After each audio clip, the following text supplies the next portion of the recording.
بلوچستان میں صوبائی اسمبلی کی 51 جنرل نشستوں میں سے 50 پر مقابلہ ہوا، جس میں غیر حتمی غیر سرکاری نتائج کے مطابق بلوچستان عوامی پارٹی 14 نشستیں لے کر سب سے آگے رہی، جبکہ ایم ایم اے 9 نشستیں لے کر دوسرے نمبر پر۔ بلوچستان نیشنل پارٹی مینگل 7، آزاد 5، پاکستان تحریک انصاف اور عوامی نیشنل پارٹی 3-3، ہزارہ ڈیموکریٹک اور بی این پی عوامی 2-2، جبکہ جمہوری وطن پارٹی اور پشتونخوا میپ 1-1 نشست جیتنے میں کامیاب ہوئی۔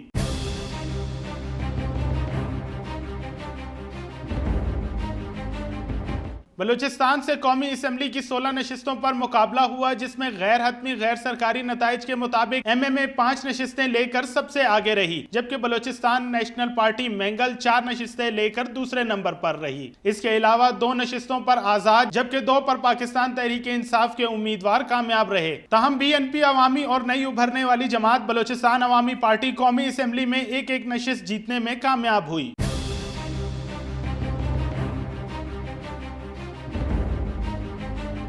13 جولائی کو مستونگ میں ہونے والے خوفناک دھماکے میں بلوچستان عوامی پارٹی کے امیدوار سراج رئیسانی نے جام شہادت نوش کیا، جس کے باعث بلوچستان کے حلقہ پی بی 35 پر انتخابات ملتوی ہوئے۔ تاہم بلوچستان سے پاکستان پیپلز پارٹی اور مسلم لیگ نون ایک بھی نشست جیتنے میں کامیاب نہیں ہوئی۔ کیمرہ ٹیم کے ساتھ غالب نہاد، ڈان نیوز، کوئٹہ۔